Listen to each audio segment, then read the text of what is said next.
Hello, everybody. It's your girl Ashley, the amateur expert, coming to you live today for this episode of Talk Tuesday. Super excited to have our guest Stephanie on with us. Excited for you to learn about her career path and all the cool things that she's up to. Hi, ladies and gents. Thank you so much for joining. If this is your first time tuning in, the concept of the show is to talk to our guests about their career path, their idea of success, and the tips and motivators that they have used along the way. I started the show because I was trying to figure out what I wanted to be when I grew up.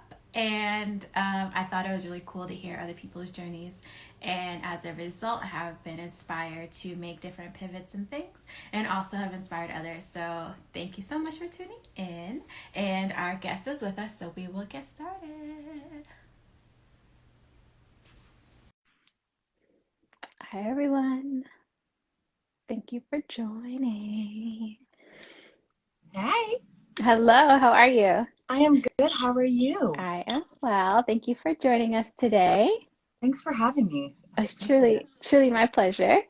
So I was just explaining to everyone the idea and concept of the show, so we are ready to dive right on in. Yes, All yes. right, so if you could please introduce yourself, tell us who you are and what you do currently for work. My name is Stephanie Jacques. I am a songwriter, for first and foremost in country music. I'm also an artist and a podcast host of my own, and an activist for equality. I love that. We love a multi-hyphenate on this show, Yes, right? We do all of the things. I just keep adding to Yes. it. Let's keep doing it. Okay. So, when you were a little girl, what did you want to be when you grew up? And what was sort of like the motivating factor behind that? Um, Ever since I could remember, I wanted to be a singer, but it kind of wasn't the genre or the path I'm on. Now it was I wanted to be Julie Andrews, who was in The Sound of Music. Yes. I My mom looks like her, so I thought I looked like her. So Okay. I would watch The Sound of Music and sing it in my front lawn, and I I love the just sound of was like, music. I just want to be on Broadway and singing songs and dancing and just being able to like play pretend all day long. I thought that was the Hmm. most magical thing that anybody could be. So, like, it's kind of, I always say, I'm like, people say, you don't ever do what you wanted to be when you were little. And I'm like, I did. I mean, I still sing. I'm not Julie Andrews, but I am a version of that. Like, she inspired me to be For this sure. person I am today. And I still I say love that's the that. only person I would faint if I met. I'd be like, what? I was supposed to meet her. And then we had the pandemic and her whole tour got canceled. So Mm. It's not too late. It's not too it's gonna late. happen. It's gonna happen. It's going to happen. Yeah. So when you were younger, Mm-hmm. and wanting to have this magical and inspiring career, what did you think success was at that point, like when you were younger? I think at that point I definitely had a self-centered view of it. I think Hmm. when we're young, we see people on TV and people in movies, and you're like, oh, everybody will like me, and I will Yeah. be the star, and I'll have so many friends, and I'll have all this money, and it will be like you think of all the good things, and you don't think of any of the work behind it. You No. just think of like Why would you? You're a kid. That you're a that that kid. doesn't even make sense. You just see the highlight. You only see the highlights, and it. I had this thought of like I'll have money, and I'll have friends, and I'll be famous. Like I love the Mm, idea of being famous, and I think that's I was great. like, and that kind of was what motivated me, which I'm thankful for now, even though that is so far from my motivation today. I'm like, don't give me too For much sure. attention. I'm okay. But when I was little, I was like, this is how I'll know I made it. Is if somebody has a Yeah. poster of me on their wall or is listening to my record and they just want to be around me all the time. Like it was all material, I would Hmm. say. Like not energetic or like soul serving. It For sure. was the outside that Yeah. was going to make me feel successful, not the inside. Um, I think that's true for a lot of us when we're younger, right? And I think we go through different things along our journey, or we see our family or people that were close to experience things, and then we start to like, I may want Mhm. this, but I think maybe I want to go more on this side or whatever. In our definition of success is definitely redefined along our journey. And so I want to talk to you a little bit about your journey. So you said you wanted to be a singer and you wanted to be famous, and you just Right. mentioned that now you're like, like I want to maybe be more so in the background. So can you Yeah. tell me just sort of how you went from wanting to be the star to being a star behind the scenes? Um, it's a awesome journey. I ended up in high school and I sang in my church choir my whole Hmm. life, and I played the handbells and was always in musical theater. I grew up in the Bay Area in California, so I always was pursuing opera. I Mm, ended up getting I went to college for opera, um, for vocal opera, and I ended up going to Howard University and Cal State Northridge, okay, okay. and for opera and for Black Studies. And it was in that I started to realize that there's a lot of competition, and Mm, I don't feel that I love this enough to deal with rejection for opera. So I was like, I'm going to start singing pop and R&B and do something like that. So that led me into meeting a lot of people when I was finally moved to LA yeah. to do background singing. Okay. And I had never tried to sing in the background. I always wanted to be the star. But that is where I was able to hone my skills and ask questions and see how things are working. And I realized how much pressure was on the main artist Okay. and how much I loved watching how it was going down. And I was like, ooh, how did they write this song? How was the song arranged? How was this happening? Like, who's doing all this? Like, who's making the money here? Like, Mm, I have a lot to say and I can sing, but a lot of people can sing. So I know that I have more things that I have been given beyond singing, and I have a lot to say. So I started writing. love that. I was working with Joss Stone and some other people, and they would teach me how to write songs. And I Mm, realized that's where my passion was, is in telling the stories.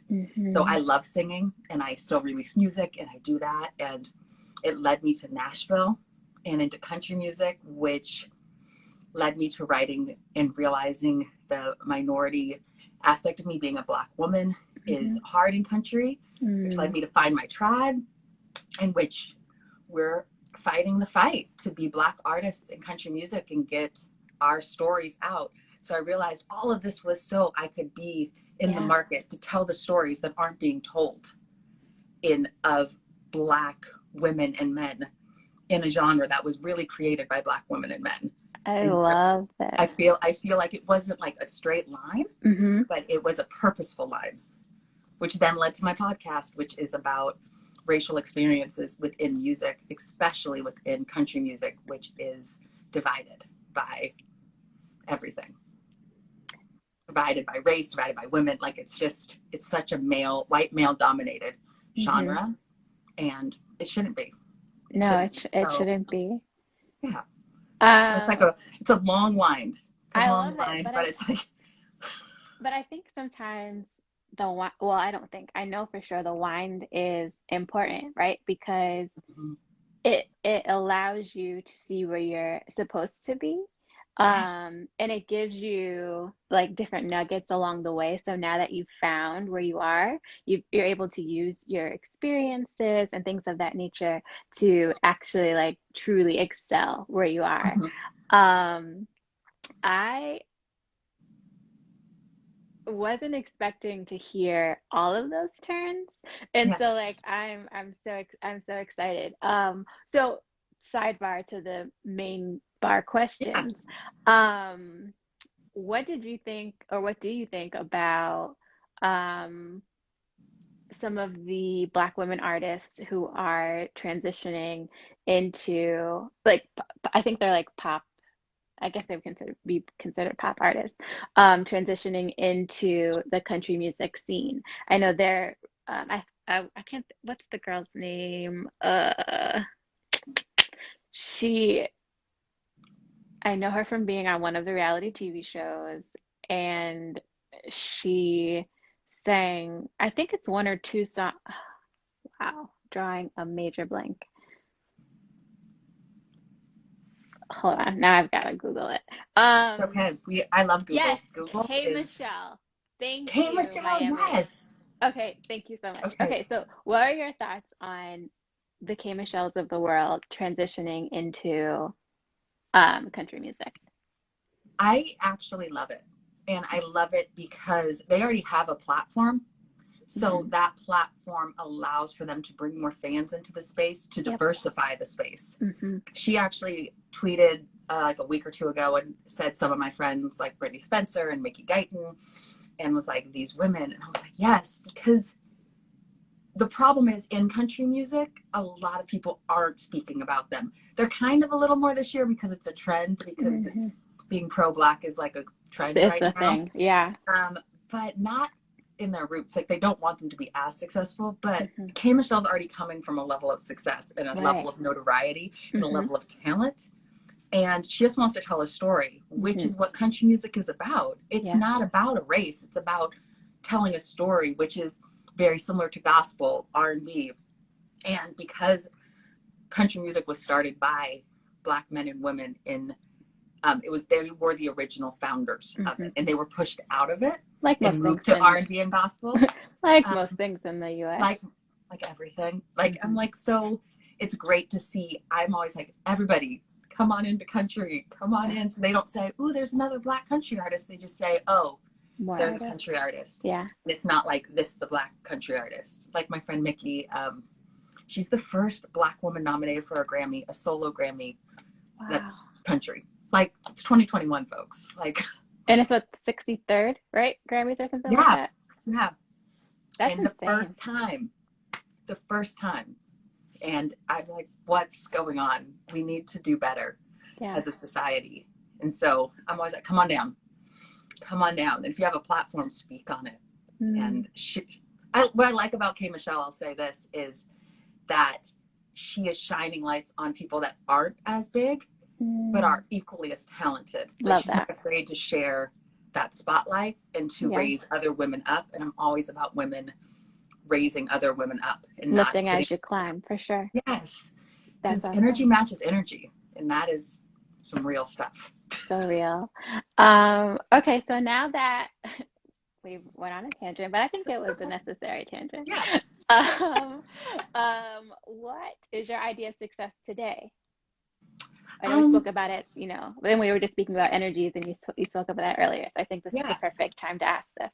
Yeah. My idea of success today is more about impact and lasting impact. It's not obviously you want to be able to pay your bills, you Yes. want to be able to provide for yourself and do that. So not to knock that, and I do jobs to do that and sing and things, but it's more, I consider myself successful when I have touched somebody's heart, when I have educated somebody, when That's my good. stories have impacted somebody. Like I wrote a song about cancer, and I get messages about that and how that's impacting people, and people are playing it, and people are touched by it when they're sad. Like that's success to me. And you can't really put a dollar value Yeah. on those like one-on-one interactions that happen. And For sure. if I can do more of that, I think you have to fill your cup. And like I think there's been like a lot of science studies that there's only a certain amount of money that will bring you happiness. There's a cap. There's a cap on how rich you could be to make you happy. There's a cap on your possessions. None of it goes with you when None you of die. it. Your stories live on, and your Yeah. stories and your impact on people's hearts lives on. And that's where I focus now. And that's where, even when I'm writing a song, I'm like, how is this going to impact somebody? What are these words saying? And how can they like give good energy? Even if it's a breakup song, like how is this going to help somebody? I don't Yeah. want to bring people down. I want people to listen, to grow. Man, I didn't breakup songs. That's a thing. Yeah. Yeah. I love writing a breakup song. I love writing a breakup song. I write a lot of sad songs. Really? I love them. Because I think you have to think of when people turn to music. They turn to music when you want to party and do that, but when people are really sitting down in silence, putting on a record, you're listening to something that's soulful or sad or like really is speaking to your heart. You're listening to those lyrics, and those are the songs I like writing. I like That's writing good. something that's going to impact somebody, and somebody's going to put the record on and just be sitting and drinking some wine. Like, I'm Yeah. down. I love that. And actually, so I'm gonna write that down. I'm gonna make a note. So I'm preparing to in some way, shape, form, or fashion share my story. And I think a cool part will be the soundtrack that goes with it. Yeah. So definitely gonna make that full circle collab there. Um, and make that I happen. can't wait to hear your story. Like, I think people undervalue their stories. And I would agree. I think the great thing about songwriters and writers in general is that they Hmm. can take those moments and show how beautiful everything is in our story. That's Like, amazing. everything has a purpose. Everything. Hmm. Yeah, Even if you don't like it, you're like, there was a purpose for it. that part. That part. Okay, so tell me something that you have learned or that you're still in the process of learning that you wish you would have learned sooner. I wish I wouldn't, and it sounds crazy, I wish I wouldn't have been afraid to fail. I wish I Girl, wouldn't have been afraid to fail so soon. that Now I part. fail all the time. I try things and I fail constantly. I'm constantly told no. I send emails and people are like, no. But I was so afraid of not being good at something, of Mhm. not being at the level I thought I was supposed to be in the room, Yep, that I just didn't do anything. I stayed still for a long time out of fear, so good. and I stayed silent out of fear, like in terms of like race conversations, Hmm. political conversations. Yeah. I was like, oh, I'm scared that they're not going to want to write with me. I want to just stay under the radar. Hmm. And I realized, no, it's okay if somebody doesn't like you, if you fall on your ass. Like, it doesn't matter, Doesn't matter. because all those things teach you Hmm. how to, either you're going to grow from them and learn from them, or you're going to be like, I'm not going to do that again. Yep, It's all an experience. for And sure. now I always try to set my goals high enough that the chances are I'm going to fail at it. Like, Oh, set no, that goal that's so high that I'm probably going to fail, but something's going to come in that bandwidth. that's big. I don't Yeah. know that I'm ready to make that big of a statement. Like, I'm gonna set the bar so high that no, I don't think I'm ready to make that proclamation. But yeah, I I understand. It's a hard do. one to do. And Whew, what I love about it is that it forces me, I don't want to fail. right. So I realize, even setting the bar that high, I try and try and try harder, and I learn more and I'm more precise. So even if I fail, I've learned all these skills along the way Hmm. that I probably wouldn't if I had just said, oh, I want to go to here. Yep. I want to go here. Like, even learning how to mix my stuff, learning how to do, like in pandemic, I had to learn how to record by myself. And I'm like, I'm not good Yeah. at this. Like, 5 years ago, I wouldn't have done that. Now I'm like, you know Mm, what? If I fail, I know people. Like, it's going to happen. I'm failing right. myself. Like, I think I suck. Like, at least I'm doing it. No, that's so good. Yeah. I am a recovering perfectionist. Mm-hmm. And so it takes a lot to do things that aren't going to be how I envision or how I like super want them to be, right? Mm-hmm. But what I've started to train myself and, give myself the grace of you can do it better later, right? Yeah. But if you don't try, you don't have anything to edit or you don't have anything to perfect or you don't have anything to ask for help with, right? Like I can ask you to help me with an idea I have, but I feel like it's better to present something and I'd be like, all right, yeah, so I really messed up on this part and I know you have expertise in this, so could you, right, give people something Mm-hmm. to work with.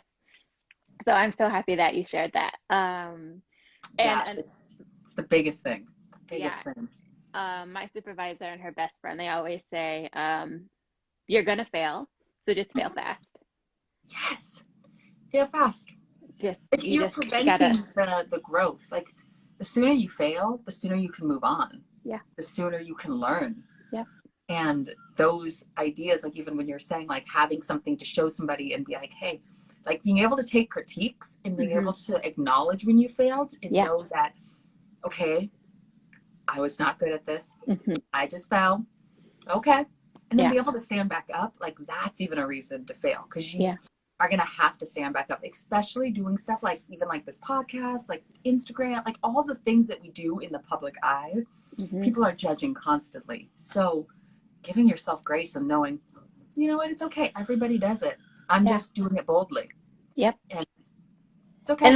And that's the thing. I think that you're rewarded for trying, Mm-hmm. and people are more willing to help you when you can say, yeah, this is what I've done, but it's not panning out how I wanted to, or whatever the case may be. So yeah, learning to be okay with failure. It sounds crazy, but it's so important. And I think in any field that you're in, Yeah. In it, any field. relationships, I think if you have that mindset, um you're going to be so successful, Mm-hmm. because you just keep going. Yeah, it doesn't stop you. Yeah, Because failure shouldn't stop you. Like, who wants to just be still? Like, just yeah, keep moving, keep yep, pushing through, and something else is going to work. Like, nobody is continually going to fail at everything. right. Something, but like they say, energy matches energy. Like, when something in motion stays in motion, like you Hmm. want to just keep going. Yep, You don't want to be standing still, whatever that's, it is, even if it's like the slowest motion that you could do. it's so It's true. still motion. It's still It's something. still motion. Yeah. Okay, so what are some tips and or motivators that you've used along your journey that have helped you to keep going and or excel? Um, I guess one of my biggest things is you need to be nice. And that doesn't mean being passive, that doesn't mean getting walked over, Mm-hmm. but kindness is so important. Mm-hmm. You had spoken to Devon Franklin Mm-hmm. in a prior episode, and I met him when I was 20, 21. And I remember he had told me that. He's like, you just be kind to everyone Yeah, you meet. And realize that you don't know when you're going to meet somebody else down the road. You don't realize what people are going through. yep. So I try to be kind to people that are quote unquote below me Mm-hmm. or higher than me. I try to just treat everybody well Mm-hmm. and treat everybody with respect. And that has gotten me a lot of work. I'm going to So say important. I am likable, and I'm not like arrogant to say I'm just a likable person, because I'm just like, I don't want to be mean. I'm just like, okay, let's Yeah. go. Let's just do this work. Like, there's a lot of people, especially in the music industry, that are not kind people. Mm-hmm. And I've seen them fizzle out, or I've seen them not be called back. And that is because people want to work with people they want to be around. Yeah. Yep. Even if you're less talented, possibly, I was just they going to want to say be that. around you. You're going to get the job, because especially when you go on tour or something like that, like Mm-hmm. if you're on a bus with people, they want to be with people that they want to be around. They For don't sure. want to be in close proximity to somebody that's negative, and you just don't want that. So that's Yeah. probably the biggest thing that I have carried with me. Mm-hmm. But also preparation. Preparation, so important. Yeah. I Gotta put failed my head many down. times just because of lack of preparation and saying, Mm-hmm. I got this, and I don't got it. And I've been very embarrassed. I've gone to auditions where I am shocked they ever called me back, because I was not prepared for Yeah. the audition. I didn't prepare. Yep. I was so arrogant and confident. I was like, I got this. And you don't. Always prepare. Prepare for a phone call, prepare for a meeting, prepare for an interview, an audition. You can't be too prepared. You have to have the knowledge for Yep. what you're going after. Yeah. I've learned that recently, Mm-hmm. and I think one of the biggest things that I've come to realize about preparation or being prepared is that it takes time, right? And so a part of being prepared is scheduling the time Yeah. necessary to prepare for the meeting or the audition, right? So like you've got the script, or you've got the lyrics, or you've got the, notes from the previous meeting. When are you going to read them? Are you just going to read them, or are you going to read them and take notes? Are you going to commit it to memory? How far are you going to Mm-hmm. do what you need to do to be prepared? And so that's something that I'm learning that is so important right now, because It's it's so important. it's so important. I would say, because I don't think people always lack opportunity, but they lack the preparation when the opportunity comes. Yep. I And would you agree. realize, and I bring up Devon again because I remember when I took my first meeting with him, he's like, how can I help you? Girl, I had never even thought I was going to meet with him. And I hadn't thought how he could help me. Like, I didn't know what I wanted. I didn't know why. I was just like going to meet him. And you're like, hey, like I had not prepared for that moment. Yeah. And so I squandered that meeting. I had nothing to talk about that. Yeah. I hadn't thought about it through. And you can't do it in the moment. You're like, what do I want? Like it just, Yeah. it doesn't And they look can good. feel it. They can. Yeah. I'm not like, now I'd be like, I want this. Like, I need this song in that movie. Let's do this. Like, I know what I want. I might not get it, but I know what I want. Yeah. And I would prepare for a meeting of that caliber differently now, having experienced sitting there in silence, awkwardly. Did you get another opportunity, or was that? I did get other opportunities. Thank God. And I would say that also because I'm likable. And I kept the conversation going, sent a letter after. We developed a relationship, like a professional relationship, and it's just casually. But what's crazy is the opportunities came because he was working with friends of mine, and I came back in the mix through their experiences, and then there were opportunities. Yeah. You know, so also realizing you don't know when the person you're in a meeting with is going to work with somebody else, and then loop you in. Like you just don't know. I have no idea. But I was thankful. I was thankful because sometimes those opportunities don't come back. Right. They don't. And you just have to learn the hard way. You're like, dang, I was not prepared for that. Was not prepared. But background singing opportunities never came back. And I never auditioned with those people again because I wasn't prepared, and they don't have time for that. Right. Time is money in this business. Time is money. Yeah. And I was don't waste people's time. Don't do it. And the other thing is too, my supervisor tells me now, and what I'm also learning is if you're asked a question you don't have the answer, it's okay to say I don't know. Yes. I don't know is so powerful. What? It's like the smallest things. Like I feel like we're taught that we always have to have an answer. So like she'll ask me something and I'll be like trying to think of a solution because I'm solution driven, right? Yeah. And she's like, but if you don't have the answer now, say it. I don't have the answer now, but I will come back to you, and give me 24 hours. Give me 40. I will come back to you. But and when she gave me that, I was like, that is so freeing. Was your mind blown? Like, oh yeah, I could just say I don't know. Because also too, now there's dead silence in this meeting that we're having, or you know what I mean? It's not productive. It's not productive to try to create a solution that you're not prepared for in real time. So ask for the time that you need and then come back with something and blow their minds, right? And that's what and people respect it. They respect you saying like, I don't know, because that's also humbling. You're like, you're not pretending to know everything. You're like, I don't know. I can get back to you. And when you come back and they realize also you took the time to do the work and find out the answer to the question or the advice or whatever you needed to do. Because sometimes the most powerful thing is just to be like, I don't know, like, so. And even when you're like learning something, I used to in college, I'd be like, I would pretend to know. And then eventually the test comes around and they realize I don't know anyway. So just get it done and just admit it. And you'll move further faster. Even though it kind of seems like you're taking a step back, you're actually moving forward. It was so freeing to not have to learn that. I love that you learned that.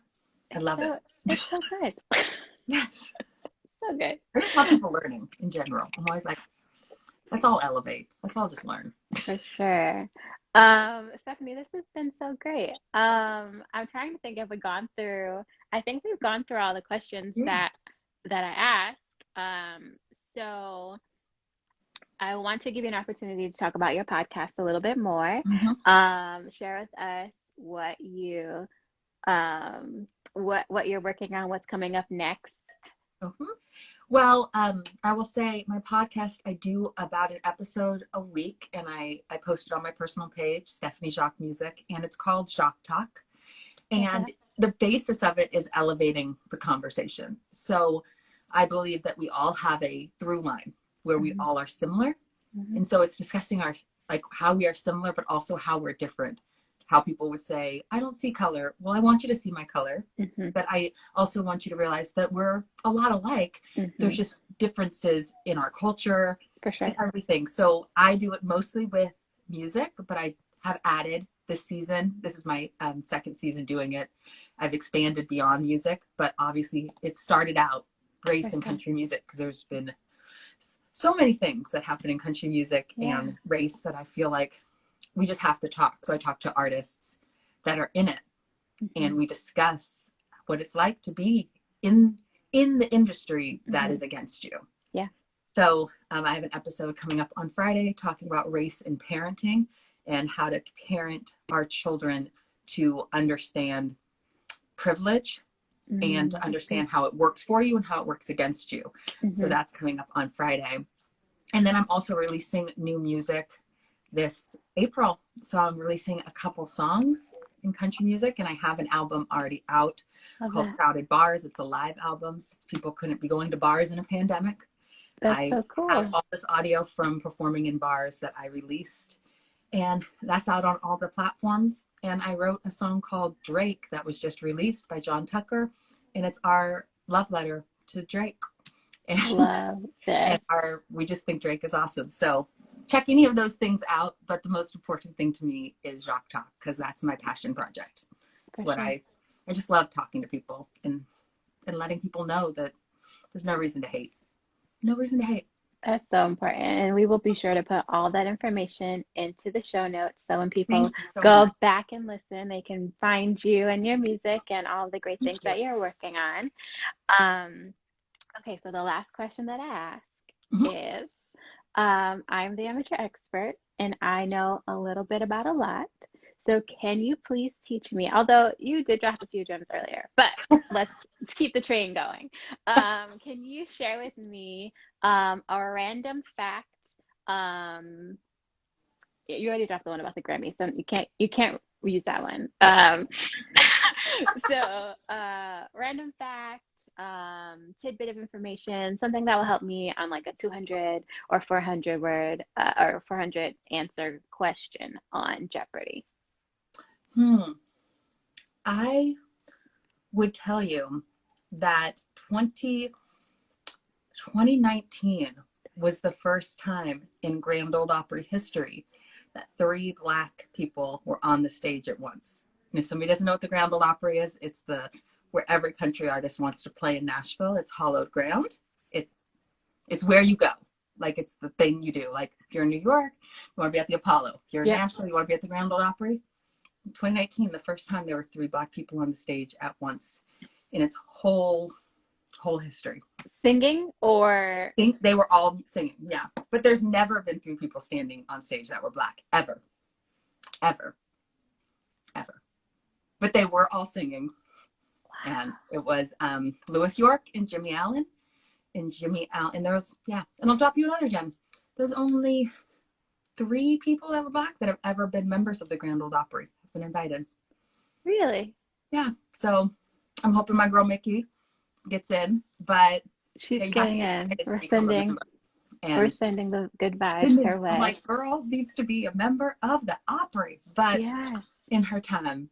But yes, Charlie Pride. So we were at Charlie Pride as a member. He passed away of COVID, but Charlie Pride, Darius Rucker, like those, and there's one other, and I can't even remember, but I will let you know so you can put it in the notes. I'll There's put one it other in the member of the notes. Opry, and it's only been 3. That is So it just sad shows and you it's the also progression that we have it's still so far to sad, go. but also yeah, amazing that Yeah. only up from here, right? Like Only up from only here. We're only just up from gonna, here. we are going to realize that you can't hold people back. Hmm. People will find a way through. People will find the way to the light. There's a glimmer of light, people will find it. So For sure. I always just say to people, go towards the light. and not like in a dying way, but like go towards what is making you feel good, even if Hmm. it seems like the odds are against you. For sure. Make history. Why not? I love Why it. not? I love it. Well, thank you so much for being a light. Thank you so much Thank for you. being on the show. Thank you for having me And and oh, it's my allowing me. pleasure. And for sure, we're going to connect on Yes, please. getting the song in however the story is presented. I don't know if it's going to be on the big screen or streaming, but when it happens, there And will it will. be It will all happen. both of our names will be on in the credits. Oh, I am so appreciative and I cannot wait to be part of sharing your story. Like Perfect. whenever that happens, I'm here. Perfect. I'll Thank hold you so space. much. Um, Thank you. thank you. Okay, so one thing we have to do, which is a little awkward, is we have to Okay. be still and smile so that Okay. we have a cute still for the saved interview. Okay? I can do that. Yeah. Okay, so just 5 seconds. Sorry, guys, a little awkward, but so we're gonna do. Okay, ready, go. Perfect. I'm always good at a pose. I'll pose anytime. Just I love it. Okay, everyone, have a great rest of your week, and we'll be back next Tuesday. Thank you for tuning in, and bye. bye. Thank you. My pleasure.